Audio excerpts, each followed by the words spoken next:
मित्रांनो, blue street वेल्थच्या educational चॅनलमध्ये तुम्हा सर्वांचे पुन्हा एकदा मनापासून स्वागत आहे।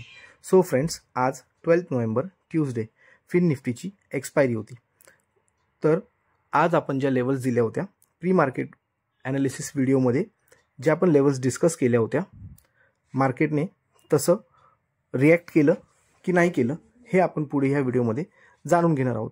आणि ओव्हरऑल आज मार्केटचं ट्रेंड कसं होतं, अप ट्रेंड होतं, डाऊन ट्रेंड होतं की साइडवेज होतं, हे आपण सर्व पुढे ह्या व्हिडिओमध्ये समजून घेऊयात स्टेप बाय स्टेप। सो व्हिडिओला स्टार्ट करूया। तुम्ही व्हिडिओ शेवटपर्यंत पूर्ण बघा। सो फ्रेंड्स, हा आहे 15 मिनिट्स टाइम फ्रेमवरती निफ्टीचा 15 मिनिट्स टाइम फ्रेमचा चार्ट। सो ह्यावरती सकाळचं प्री मार्केट ॲनालिसिस व्हिडिओच्या ज्या लेवल्स होत्या त्या तशाच ट्रेंड लाईनने ड्रॉ करून ठेवलेल्या आहेत, जसं की तुम्ही बघू शकत असाल।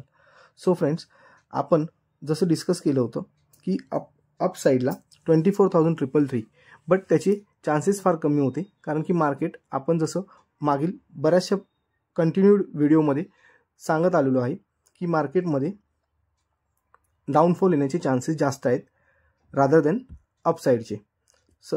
तर वरची लेवलला मार्केट रेजिस्टन्सला क्रॉस करून सस्टेन केलंच नाही आणि मार्केटने 24,024 अशी एक लेवल आपण सांगितली होती, कारण 24,111 ही जी लेवल आहे ही अत्यंत वीक झाली होती। तर ऑलरेडी डिस्कशनमध्ये आपण असं सांगितलं होतं की 24,024 ही जी लेवल आहे ही जर मार्केटने ब्रेक केली तर त्यानंतर मार्केट 23,888 ही लेवल बघू शकते। आणि एक्झॅक्टली जर तुम्ही स्पॉटला क्लोजिंग बघाल निफ्टीची तर 23,842 आहे आणि जी ॲडजस्टेड क्लोजिंग आहे ती 23,883 अशी आहे।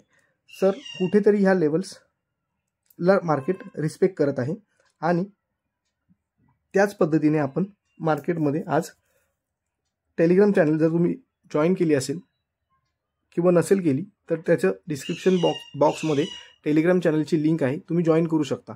कारण टेलिग्राम चॅनलवरती सुद्धा आज आपण बँक निफ्टीचा पुट साईडचा कॉल जो मी घेतो माझ्या पर्सनल ट्रेडसाठी तो शेअर केला होता, जस्ट फॉर नॉलेज पर्पज तुमच्या नॉलेज पर्पजसाठी, कोणत्याही प्रकारचं कॉल किंवा टिप्स प्रोव्हाइडिंग सर्व्हिस म्हणून नव्हे।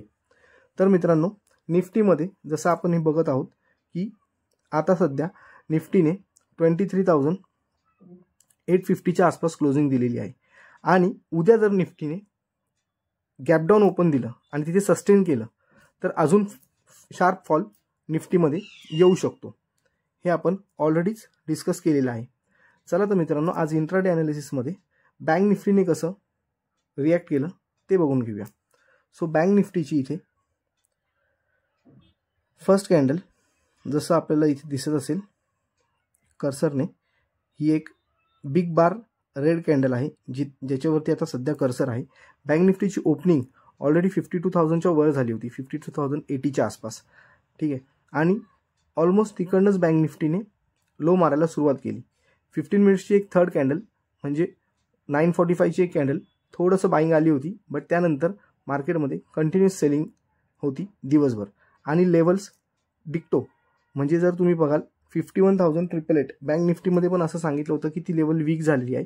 सो नेक्स्ट लेवल इज 51,666 आणि ती जर सस्टेन करता नाही आली बँक निफ्टीला तर तिकडनं पण फॉल येऊ शकतो आणि 51,111 पर्यंत लेवल बँक निफ्टी बघू शकते। आणि तुम्ही एक्झॅक्टली चार्टमध्ये बघू शकत असाल तर तंतोतंत 51,111 ह्या लेवलला येऊन बँक निफ्टीने क्लोजिंग ऑलमोस्ट दिलेली आहे।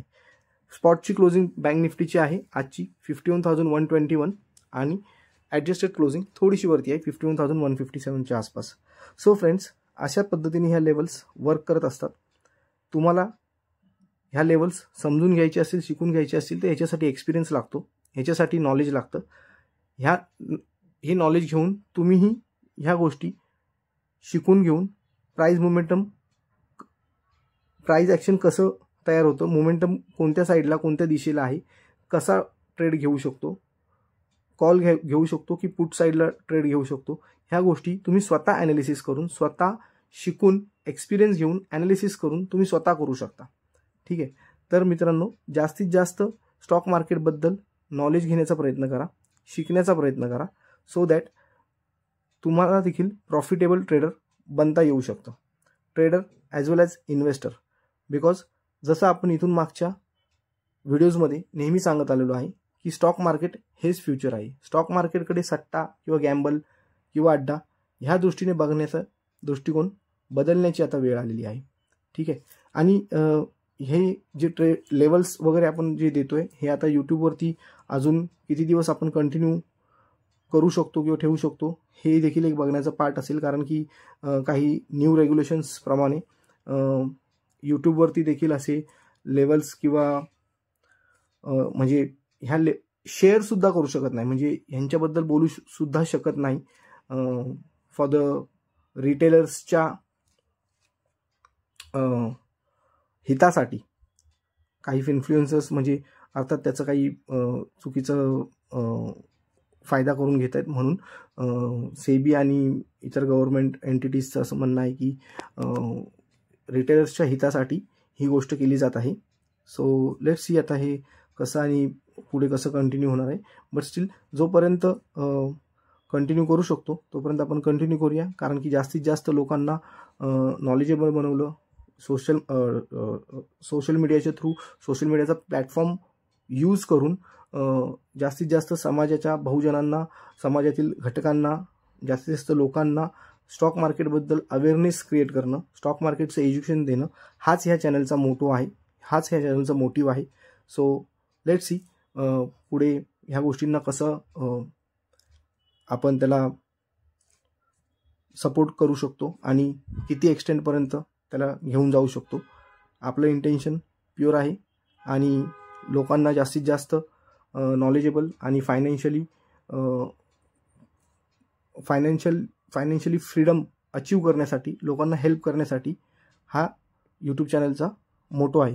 So let's see friends, levels आजच्या इंटरडेच्या अशा होत्या, अशा पद्धतीने वर्क केल्या. फिन निफ्टीची एक्सपायरी होती, बट फिन निफ्टीमध्ये आपण पुट साईडचा एक मी स्वतः एक 23,600चा पुट एक आयडेंटिफाय करून ठेवला होता. बट लास्ट मोमेंटला तेवढी मोमेंटम नव्हती फिन निफ्टीमध्ये, कारण जी काय ॲक्शन व्हायची होती ती ओव्हरऑल दिवसभरात होऊन गेली होती.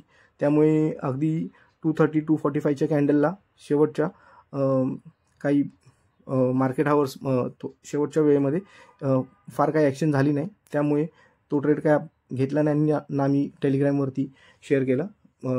राहिला प्रश्न दुसरा एशियन पेंट्स आणि ह्या स्टॉकबद्दल, तर मी सांगत आलो आहे आणि ट्रेंडचं उदाहरण पण दिलं. कारण ट्रेंडसारखा शेअर जर तुम्ही आत्ताही बघाल तर मागील 1 महिन्यामध्ये जर त्याचा चार्ट तुम्ही बघाल तर तो 20% डाऊन मागील 1 महिन्यात झाला असं पडलेलं आहे, असं तुम्हाला दिसून येईल. बट लास्ट 2-3 दिवसापासून तो डेली 2%, 3% प्लस असं अपसाईडला चाललेलं आहे हळूहळू.